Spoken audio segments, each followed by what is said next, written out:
Hola a todos, bienvenidos a Paredro, el podcast de libros, autores y demás actores del mundo literario. Mi nombre es Camilo Hoyos y les doy la bienvenida a otro capítulo realizado en alianza con la Filbo, que tristemente ya terminó, pero llegó para quedarse de nuevo porque este fue la Filbo del regreso y del retorno y de los reencuentros. Así que para esta ocasión traemos una charla muy rica que tuvimos con dos escritores noveles. Me refiero a Vanessa Londoño, autora de Asedio Animal, y Esteban Duperli, autor de Dos Aguas, con quienes hablamos en una mesa titulada La naturaleza como personaje literario. Vanessa nació en 1985, es abogada de la Universidad del Rosario de Bogotá y maestra en escritura creativa de la Universidad de Nueva York. Su trabajo ha sido publicado en medios como Revista Brando en Argentina, The Clinic en Chile, El Malpensante en Colombia, Vice en México, America's Quarterly en Estados Unidos y El Faro en El Salvador. En el 2017 obtuvo el premio Aura Estrada y el premio Nuevas Plumas de la FIL Guadalajara. Esteban Duperli Posada es periodista y fotógrafo, colabora regularmente con textos y fotografías para revistas y periódicos, ha trabajado en cine, publicidad, diseño gráfico, gestión cultural y patrimonio. Sin mayores preámbulos, los dejo con Esteban Duperli y Vanessa Londoño en esta mesa en la que mezclamos literatura, naturaleza y lectura. Bienvenidos. Buenas tardes a todos, bienvenidos a nuestro evento que se llama La naturaleza como un personaje literario, un título que es muy bonito y muy sugerente y va como anillo al dedo o guante o como quieran decir a este par de novelas, que son Dos Aguas de Esteban Duperli y Asedio Animal de Vanessa. Vanessa, bienvenida. Esteban, bienvenidos. Bueno, en primer lugar contarles que esta conversación, por una alianza que hicimos entre Paredro Podcast, que es un Paredro que yo llevo, y Filbo, quedará grabada a manera de capítulo, entonces la pueden escuchar cuantas veces quieran, compartir, mejor dicho, de todo. Bueno, yo quisiera comenzar preguntándoles a ustedes, como autores y como escritores, en los últimos 10 años en Colombia me parece a mí que estamos haciendo un trabajo muy interesante desde el punto de vista literario, porque es que desde hace 10 años la gente que era chiquita en los momentos más duros de la violencia fue cuando se empezó a preguntar por las cosas que estaban ocurriendo y la novela apareció como un trampolín para poder entender la realidad.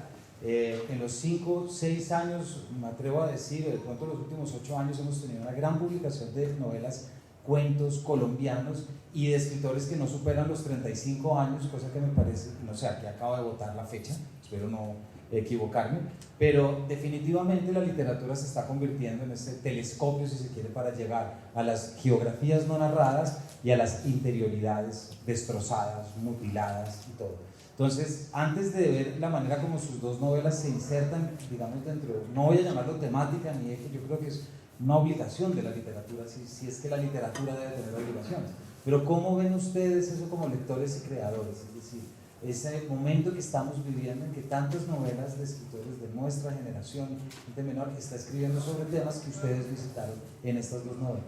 Bueno, en Colombia la literatura, de pronto lo que te entiendo, la trama de la novela de la violencia que arranca con el Día del Odio, que es la novela precisamente que habla del 9 de abril, inaugura pues una trama que recoge sobre todo la violencia en Colombia y se nos volvió pues el referente de la literatura colombiana. De unos años para acá, como lo dices, la generación a la que pertenecemos ha estado obviamente revisitando esa trama. A mí me sorprendió mucho, por ejemplo, la novela de Sara Jaramillo, que está también publicada en Angosta, que es una novela que describe muy bien el ecosistema de la violencia en la Medellín de los 90s. Harold Muñoz acaba de publicar un libro de cuentos sobre la violencia en Cali, ¿no? Entonces sí hay una generación que está revisitando esa trama, pero desde otras líneas de significación, desde otros ecosistemas, desde otros lugares. Entonces sí concuerdo contigo en que es muy interesante como la camada de proyectos literarios que están saliendo ahorita sobre ese tema. Y yo creo que se conjugan también un par de cosas. De algún modo en el colegio crecimos leyendo esos libros que tú mencionas, y esta famosa novela realista, entonces La rebelión de las ratas, El Cristo de espalda, que narraba esta violencia del siglo XX, y uno la leía chiquito en el colegio o adolescente en el colegio, paralelamente lo experimentaban un poco en la calle, ¿cierto? O sea, toda esta violencia que veía uno en los noticieros. Y voy a decir algo donde quizás me resbale, pero espero que me lo tomen con el buen sentido de la palabra. Todo eso también atravesado por cierta cultura pop, ¿no es cierto? Por la mala televisión, por las malas películas, por la música. Entonces yo creo que eso de algún modo crea una distancia precisamente entre esos autores como de esta novela ultrarrealista, la novela de la violencia que tú mencionas.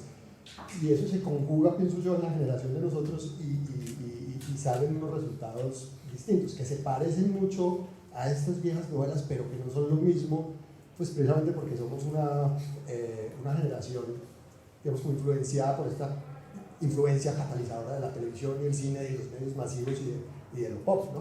Sí. Y además es como todo confluye para poder llegar a un discurso y llegar a un lenguaje nuevo. El título, por ejemplo, de la novela de Sara es ya un título que uno, ¿cómo maté a mi padre?, ¿no?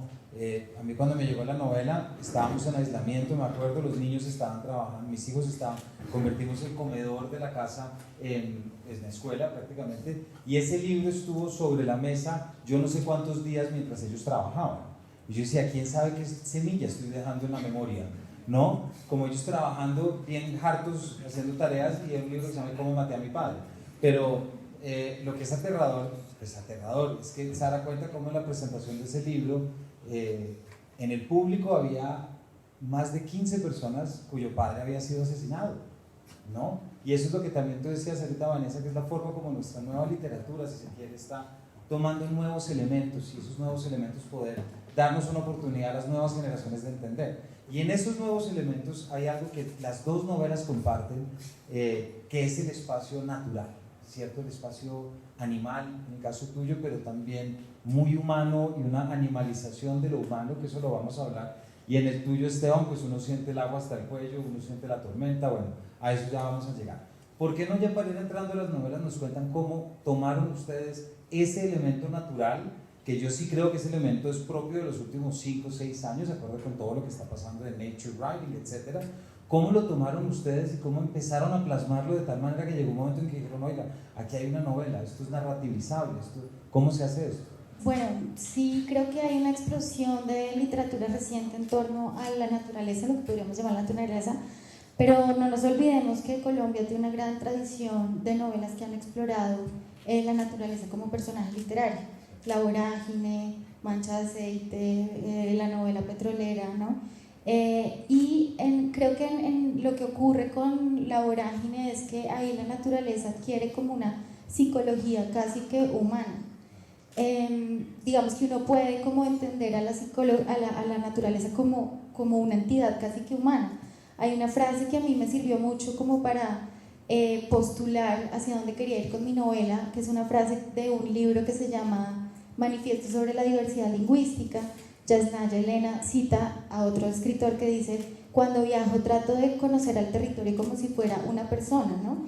Con sus violencias y con sus apegos y con sus contradicciones. Entonces ahí cuando uno caracteriza a la naturaleza como un personaje que está haciendo, básicamente lo que está haciendo es reunir todas las distintas partes de lo que entendemos que es la naturaleza en una sola psiquis.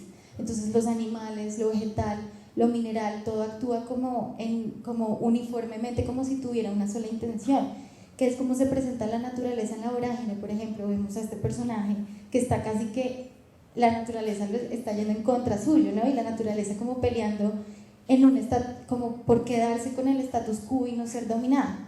Digamos que recogiendo eso un poco, pensando en la idea que tiene La Vorágine sobre la naturaleza y esta frase de Barry López, yo planteé como un personaje así, tal cual. Digamos que hay una naturaleza que es unívoca, casi que tiene una psiquis, que se revela, que quiere conservar su status quo, que a veces se reconoce tal vez como dominada, ¿no? Pero que sí, está llena de violencias y de apegos y de reacciones, casi como un carácter como humano. Esa fue como lo que quise plantear ahí, como con la naturaleza en torno a pensarla como un personaje literario. Y además, perdón, estaba un momentico, no sé si recuerdan creo que es la primera página, la segunda parte de La Vorágine, que es un poema dedicado a la selva. No sé si recuerdan que uno llega ahí y empieza a sudar, o sea, empieza a sentir los mosquitos. si el primer párrafo es que la violencia, que bueno, que tiene que ver también con tu novela, que si la violencia, me jugué mi corazón al azar y me lo ganó la violencia, recuerdan, el segundo ya es la oda de eso tan grande que es la selva y bueno, y al final, pues, no, esto no es un spoiler, pero pues se lo come la selva, se lo traga la manigua. Yo una vez vi, antes de responder justamente, vi una vez el título de la vorágine en inglés y me encantó, The Vertex, como el vórtice, esta cosa que lo traga a uno. En mi caso sucedió, Camilo, que yo leí el poemario de Tomás González que se llama Manglares. A Tomás González lo conocemos sobre todo por su obra de prosa, todas estas novelas que son como 10 o 11, ya no sé. Y él tiene un poemario muy bonito que se llama Manglares y es un poemario que él reedita como cada 3 o 4 años. Y le quita poemas y le pone poemas. Entonces él dice que es como un manglar que crece y se contrae. Y ahí hay una exaltación de la naturaleza muy, muy fuerte. Y fue la primera vez que yo sentí, fue como un descubrimiento de esos periodos que uno hace, porque es un descubrimiento para uno, que la naturaleza tenía la capacidad de ser materia novelable, que tenía una lírica y una poética que yo, aunque sabía que existía, no la había visto, digamos, en literatura, y que además se parecía mucho a un ecosistema al que yo había sido cercano durante mucho tiempo, una naturaleza que yo conocía muy bien, y yo decía, pero es que las escamas del sábalo tienen su poesía y tienen su lírica, y eso fue como un momento de eureka para mí, y ahí de algún modo yo dije, yo soy capaz de hacer con una geografía similar, con un ecosistema similar, soy capaz de hacer, creo, un entorno para una novela. ¿Y ustedes son viajeros de la naturaleza o no? O sea, pasean, salen a caminar. Si a mí un amigo mío me dice que yo paso mejor mientras más trabajos tengo que pasar en las vacaciones. Esta cosa de dormir en hamaca, que lo pican los mosquitos y todo eso, a mí eso me gusta muchísimo. Y durante un tiempo he sido fotógrafo aficionado a la naturaleza, ¿no? Entonces, y esta idea pues, de estar, no sé, 20 días en el llano fotografiando pajaritos, a mí me encanta, y picar de zancudos y toda esa cosa me fascina. Pasa en tu novela. Vanessa, quiero preguntarte sobre una cosa sobre tu novela y de pronto es de los elementos que tienes en tu novela más marcados, más poéticos y más dolorosos, que es la mutilación. Esa palabra tan horrible que tanto hace en este país, no solamente desde la metáfora, cierto, que tú ya nos contarás en la novela cómo funciona, pero también dentro de la historia, no es solamente una palabra simbólica, es una evidencia. Es decir, que está en la JEP y que está en absolutamente todo, ¿cierto? ¿Por qué no nos cuentas tú cómo llegaste a ese tema y cómo lo empezaste a ver y cómo resultó ser como un elemento que aparece constantemente en tu novela? Yo creo que lamentablemente esa es una metáfora que explica muy bien a Colombia. Ahí yo creo que la pérdida de las partes del cuerpo opera en muchos niveles simbólicos, pero también en muchos niveles no simbólicos, porque somos un país donde obviamente la guerra ha dejado a muchas personas sin muchos miembros del cuerpo, y no solamente la guerra, digamos, periférica o la guerra que uno se imagina lejos, sino también, digamos, en las protestas, los jóvenes que salen a protestar, ¿no? La fuerza pública les dispara, les mutila los ojos. Entonces lamentablemente es una realidad que a mí me cuesta trabajo expresar de esa forma, pero a veces pienso que somos un país mutilado y de mutilados en muchos sentidos distintos. Entonces, sí pensé que quería escribir una novela sobre esto, donde los distintos personajes,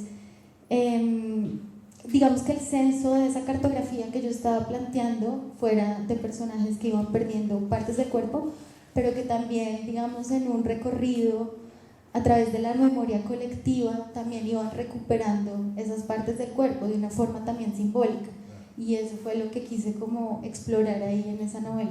¿Y tú para eso, por ejemplo, usaste solo la imaginación? O estoy pensando ahorita, por ejemplo, en Pablo Montoya revisando el archivo de la Operación Orión para saber lo que se había encontrado, que es un punto en el que la narrativa sale ya el archivo a formar parte.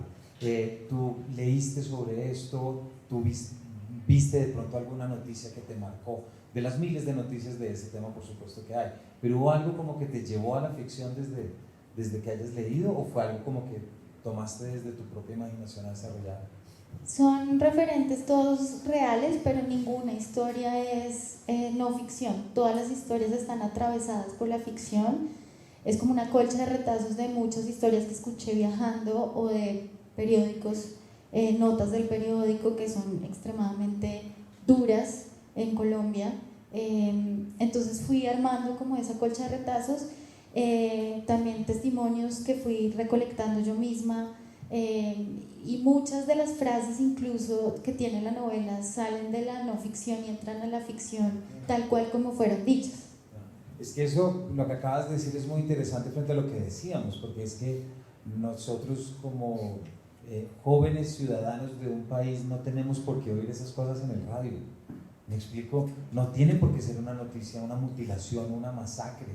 Y ahí es donde hay un sustrato dentro de la memoria que la literatura echa mano y que empieza a recomponer, y que yo creo que en muchos aspectos eso también es como lo que ha pasado. Esteban, ¿hay algo de tu novela que no tiene que ver necesariamente con conexión con esta pregunta, pero hay algo que quiero que nos cuentes? ¿Tú cómo logras una efectividad en un tweet de 80 caracteres o en una descripción de media página?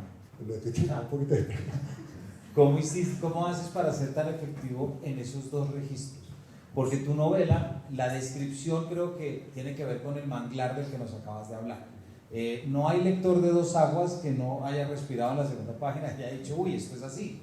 ¿Por qué lo digo? Y lo digo muy bien dicho, porque la descripción normalmente no es una herramienta de seducción para un lector, porque porque queremos llegar al punto, como sea. ¿Por qué no nos hablas un poco de esa estrategia y cómo ahí también aparece un componente natural, es casi que metafórico, performativo? Sí, pues precisamente que la novela sea descriptiva es su punto fuerte, pero es también su punto flaco, porque lo que dices, cuando un lector sencillamente no es una estética o una manera de narrar que le gusta, la abandona o la encuentra lenta, aburrida, y eso más que una estrategia, Camilo, creo que es más bien mis capacidades. Es decir, yo no soy un buen dialoguista.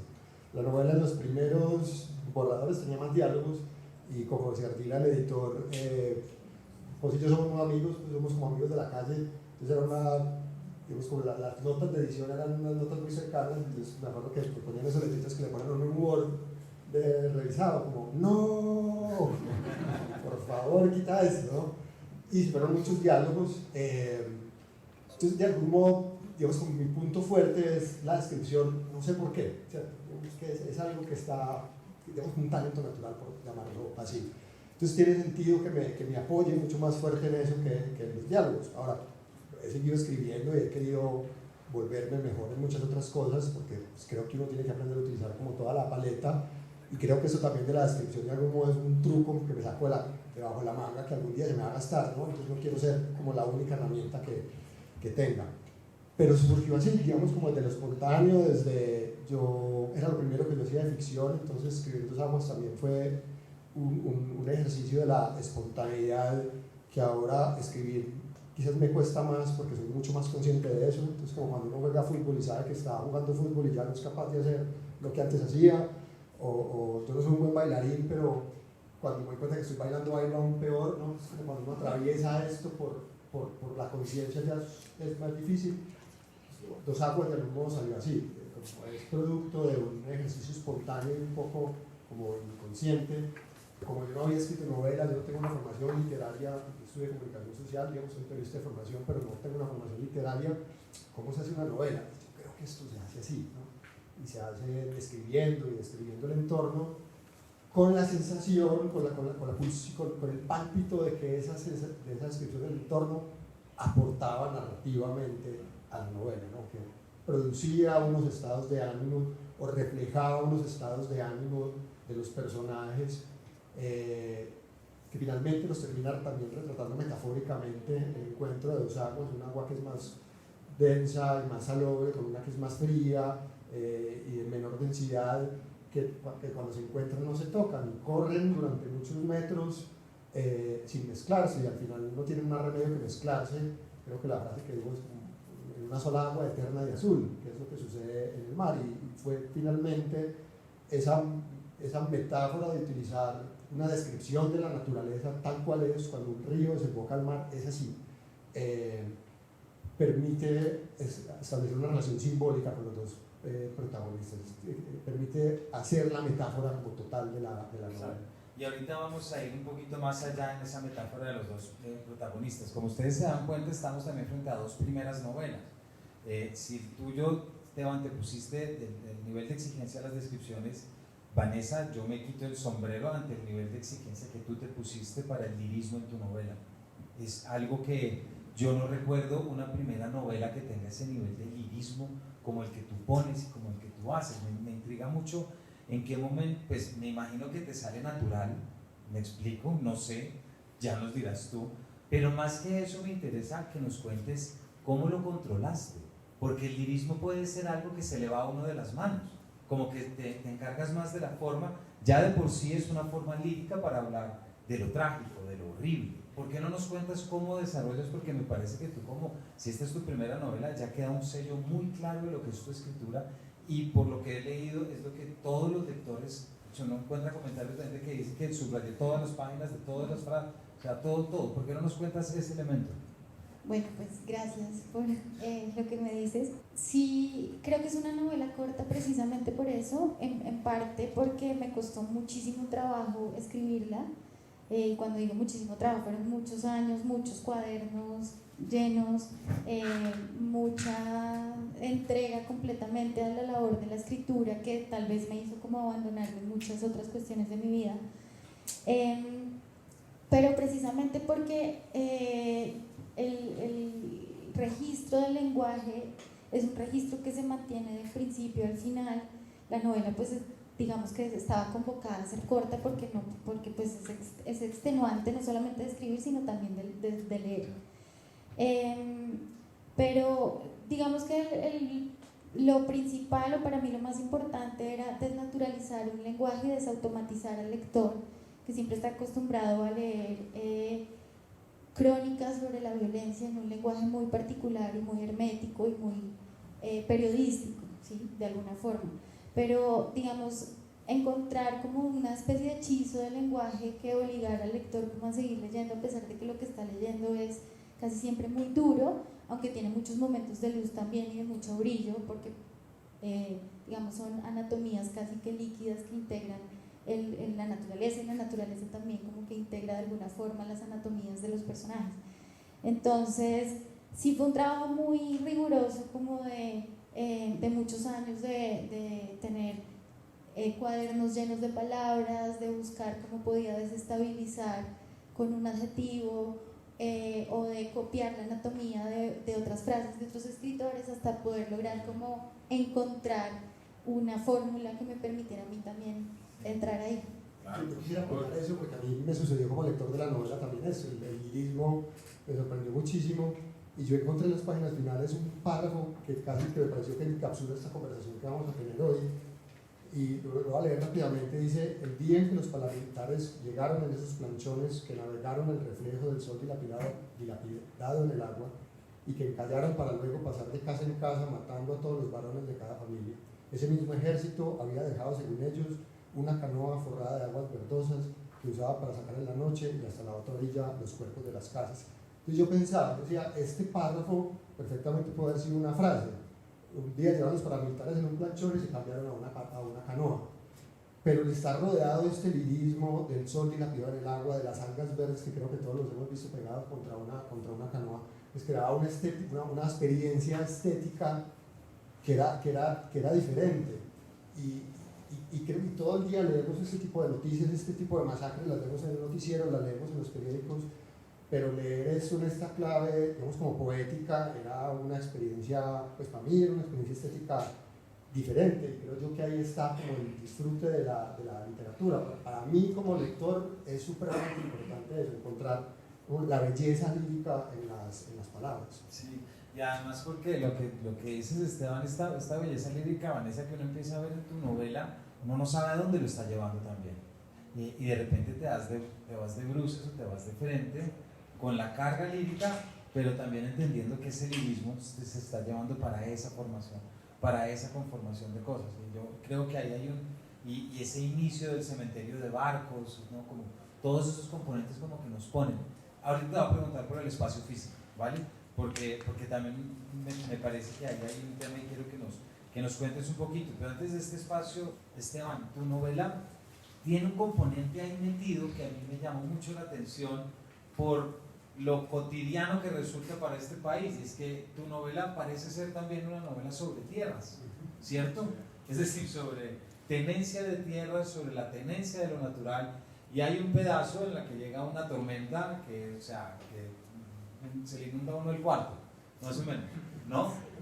¿Por qué no nos cuentas un poquito de eso? Sí, para mí hay un asunto, la novela no es una novela histórica porque la novela histórica tiene otros compromisos, pero es digamos, una novela que se basa en asuntos históricos, digamos, como reales, y es precisamente el gran lío de la tenencia de la tierra y la ocupación de baldíos en Colombia, que esto es un asunto que se extiende a lo largo de todo el siglo XIX y buena parte del siglo XX, y hay todas las leyes que uno quiera. De eso genera toda la legislación que uno quiera, ¿cierto? Leyes de baldíos hay todas, quizás la última, digamos como del siglo XX, es la Ley 2000 de 1936, y todas tienen el mismo espíritu, la tierra para el que la trabaja, ¿no?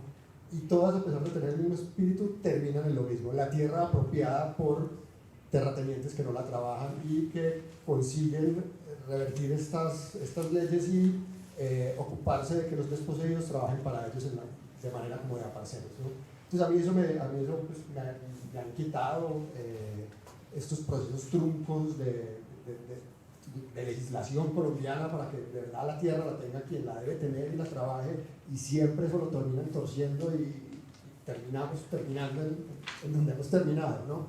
Entonces eso digamos que me inquieta como persona. Yo estudio una maestría en historia, parte de lo que estoy haciendo en la tesis orbita en torno a eso, y me parecía que permitía escenificar el drama de uno de los personajes, ¿no?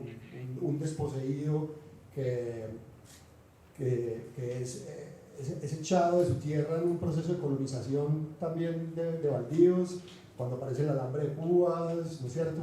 Y llega a otro lugar casi como diciendo, aquí en este pedazo de tierra nadie me va a encontrar y nadie me va a joder, ¿no es cierto? Y vuelve y sucede lo mismo, ¿no? Que es este príncipe agrario, ¿no? Que eso es una expresión del siglo XIX, del siglo XX, que me gusta mucho, la oligarquía agraria, ¿no? Y es este personaje que encuentra cómo torcerle el espíritu a la norma y empieza a apropiarse de tierras y de tierras y de tierras, y nuevamente termina convertido en esta figura, digamos, como de aparcero. Entonces definitivamente sí hay una preocupación que no se resuelve como una novela histórica, ni se resuelve de una manera de ensayo académico, que podría ser también, sino con la significación de un hombre que está constantemente en unos procesos de desarraigo. ¿Dónde puede este hombre ser dueño, pues, de un pasito de tierra para vivir, ¿no? Y además es increíble porque, si no me equivoco, el macrocaso 03 de la EP es precisamente del Golfo, y lo que hace es eso, porque es que uno va, nosotros estuve con mi familia en Capurganá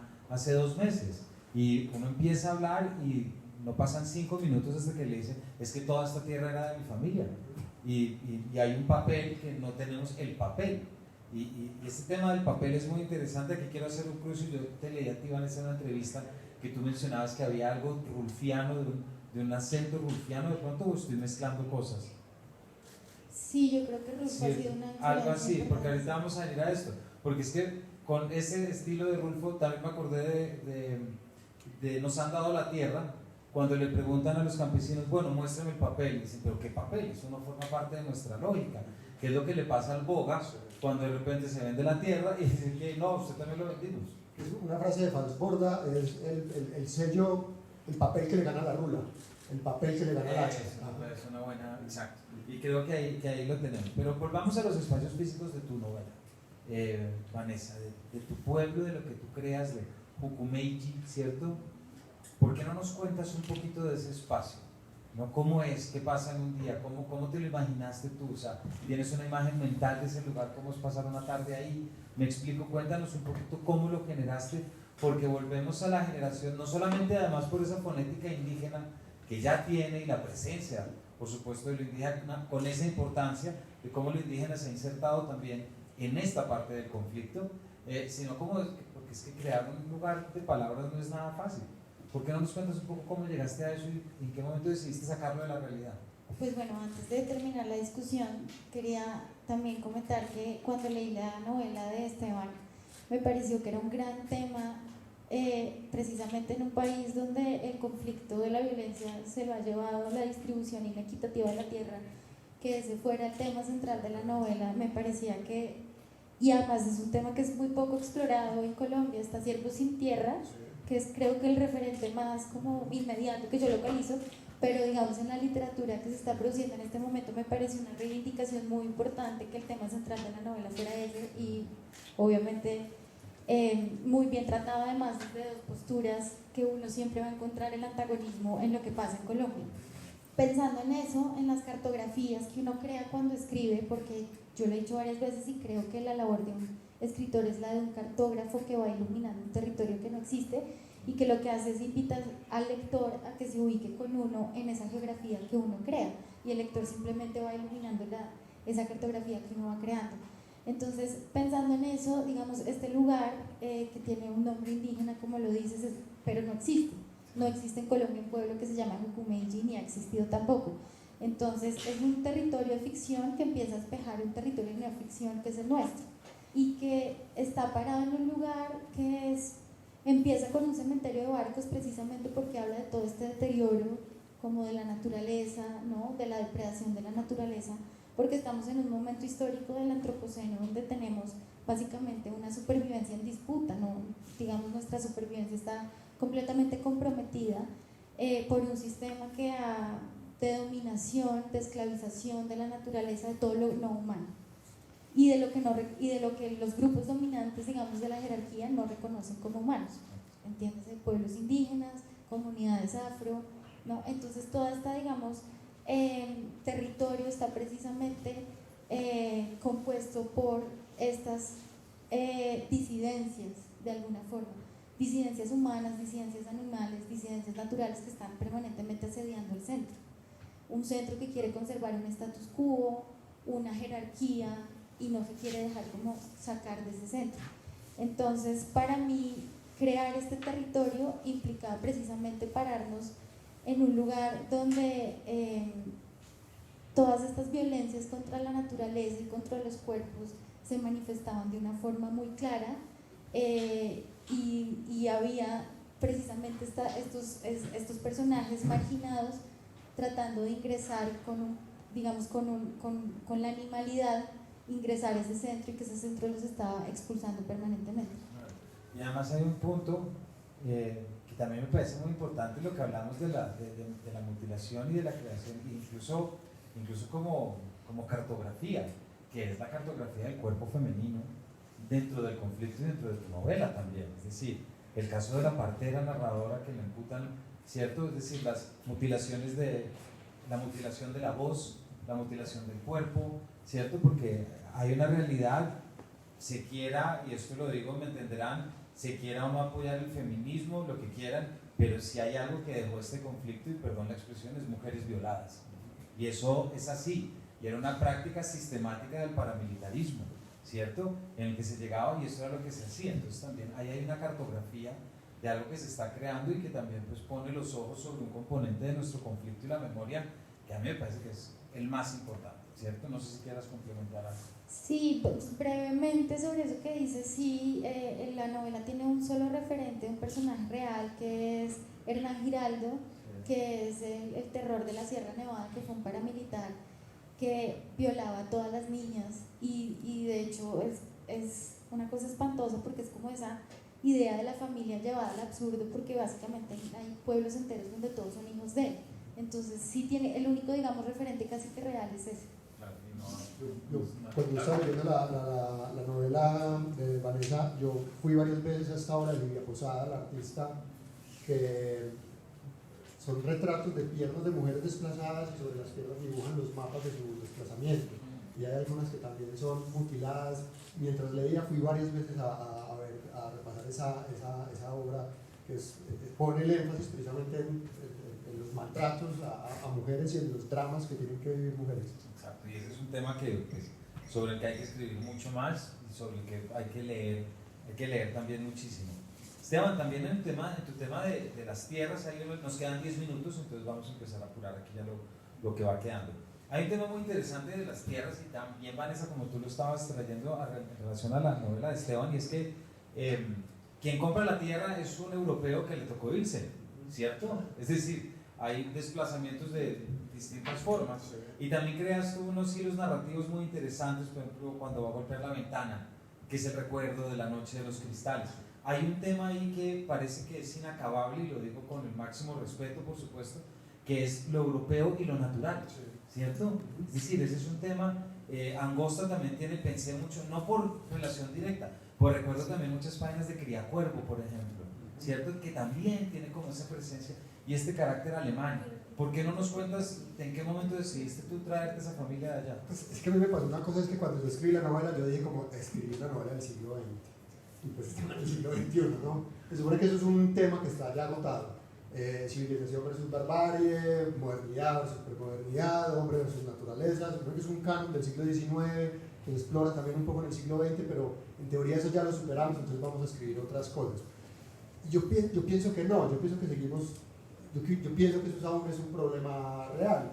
Quizás lo que yo hice fue verlo con una óptica de hombre del siglo XXI, ¿no? ¿Cierto? Entonces fue como ver un problema de la dominación de la naturaleza, la búsqueda del progreso, la búsqueda de la civilización, esa cosa desenfrenada por dominar la naturaleza, ¿cierto? Que es una gran pulsión, y sobre todo masculina, pues, ¿no? ¿Cierto? La que los hombres son los que establecen la civilización son máquinas y son construcciones, y coge esa montaña y me la pela entera, ¿cierto? De bosque, que ahí vamos a sembrar, y vamos a mandar un cafetal, y vamos a poner un beneficiadero, porque esto es progreso, ¿cierto? Se supone que eso ya lo superamos, a mí me seguía como inquietando, y eso es lo que yo hago. Ahora, creo que creé una paradoja en la medida en que quien llega a dominar esa tierra es a hacer el papel de hegemónico, es un hombre y un clan que hace poco, en una situación pasada, ha sido el subalterno, ¿no? ha sido el dominado.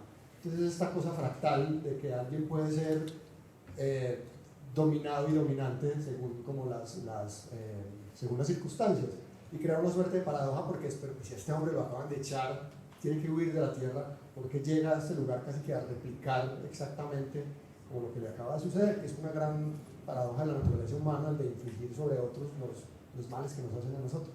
Pues está esa llegada y esos cambios también determinan muchos aspectos. Pero ahorita te estaba oyendo frente a esa dominación, y Vanessa, en este ratito que nos queda, tengo una pregunta más para los dos, pero ¿por qué no volvemos también a cerrar para que quede muy claro con lo que es ese aspecto animal de la microviolencia que está en tu novela? Porque hay unas relaciones de poder entre los personajes, está el torero, están mejor dicho, ahí tú te encargas, y siempre en ese estilo y en este lirismo, es decir, siempre dentro de esta voz reflexiva que habla, pero tú también estás haciendo una radiografía de muchos micropoderes de este conflicto, ¿cierto? Es decir, y de muchas cosas que es necesario decir, con papeles que se cumplieron y responsabilidades. ¿Por qué no nos cuentas también de eso? Pues uno de esos que creo que entra como en una línea de fuga hacia la novela de Esteban también es el problema de la tierra. También es microexplorado ahí, porque creo que este es un territorio donde habitan todas las violencias que pasan en Colombia. Entonces inevitablemente tuve que pasar por ahí, y además creo que no es una novela del siglo XX, lamentablemente. La ecuación que planteó Esteban en esta novela es una novela que va a tener vigencia siempre, lamentablemente, porque creo que no sé si vamos a ser capaces de salir de ahí como no hemos sido capaces de salir de la casa grande de Álvaro Cepeda Zamudio, que todavía vivimos en esa casa. Entonces, pero ahí cuando me preguntas sobre la animalidad, yo lo que diría ya para cerrar es que en esta novela lo que se explora es la animalidad, siempre nos la han planteado como un revés del humano. Y en esa medida, en Latinoamérica sobre todo, el animal ha sido un símbolo político muy importante porque se le asocia con lo salvaje, de modo que todo aquello que no está en el centro es salvaje y es animal. Entonces siempre hay como se empiezan a intersectar, digamos, la idea de que, o por ejemplo una idea que explora Carpentier, de que los afro pueden mutar en animales, ¿no? Los indígenas mutan en animales. También, digamos, a las disidencias sexuales siempre se las clasifica como de periféricas, salvajes, animales, ¿no? Entonces precisamente casi que este zoológico, ¿no? De un momento a otro entra como a ya no ser el revés del humano, sino a humanizar a través precisamente de esa animalidad. Tú ya lo decías desde el principio, que es como cambiar ese lenguaje para poder abordar. Y aquí ya, para cerrar, porque creo que ya nos quedan 4 minutos, arrancamos esta charla diciendo que la literatura está haciendo esto de tomar la memoria, ¿qué tal? Dijimos tomarla y sonó el grito. Desde el principio hemos dicho que la literatura hace eso, pero me gustaría preguntarles a ustedes, como autores y lectores, ¿qué papel? Y puede sonar, pero es que a mí estas preguntas de frases de cajón me parece que tenemos que seguir haciéndolo, ¿cierto? ¿Por qué es importante escribir y leer sobre estos temas? ¿Por qué es importante que la literatura toque estos? ¿Por qué es importante que tú te metas y te inventas un pueblo, por ejemplo, para poder plasmarlo? ¿Y por qué tú meterte en el golfe? Esteban, ¿por qué estos temas hay que seguir escribiéndolos y seguir leyéndolos? A mí me parece que la literatura, y en general creo que las artes, tienen la capacidad de ponerlo a uno en el lugar de otro. Entonces la famosa frase de la empatía. Es decir, si yo leo una novela sobre la segregación racial en los Estados Unidos a principios del siglo XX, pues yo nunca voy a poder estar allá, o sea, el tiempo ya pasó, yo no nací allá, pero si yo la leo, yo quizás pueda desarrollar empatía por una persona que no soy yo y ponerme en los zapatos de un afroamericano segregado que tiene que montar en la parte de atrás de un bus, que tiene que beber agua de otra fuente, ¿no? Y con suerte eso me va a ayudar a reflexionar sobre cosas de hoy y no querer, digamos, como yo ya sé cómo se siente ser esto, ¿no? ¿Cierto? Lo leí, yo no soy, pero hice un ejercicio de desdoblamiento y me convertí en esa otra persona a partir de un personaje literario y desarrollo empatía, ¿no? Yo creo de verdad, o sea, firmemente que la literatura en general, las artes, pues tienen la capacidad de producir ese sentimiento, quizás no en todos los lectores, pero en algunos sí. Pues la razón por la cual tenemos que leer a Esteban y leer a Álvaro Cepeda Zamudio es porque esas novelas recogen una ecuación de lo que es Colombia invariablemente, lamentablemente. Entonces, sin esas novelas creo que el país no habría entendido qué es. Y no habría hecho, Vanessa, lo que tú nos has dicho desde el principio, que es buscar nuevos lenguajes para afrontar las nuevas circunstancias. Porque si nos quedamos con los mismos discursos de un Álvaro Cepeda Zamudio, o sea, vivimos en lo mismo, pero también es función y responsabilidad, y con eso quiero cerrar, que estas dos estupendas novelas y además primeras novelas siguen cumpliendo con esa responsabilidad que cada autor toma, si quiere, autor y autora toman, si quieren, porque no es una obligación, de usar la novela como esa herramienta, como ese soporte para entender, es decir, la ficción y la imaginación, y queda claro en estas dos novelas que sí es un método de conocimiento y sí es un método de conocer la realidad. Nos quedamos sin tiempo, pero muchísimas gracias, Vanessa, Esteban. Muchas gracias. Muchas gracias. Muchísimas gracias a todos.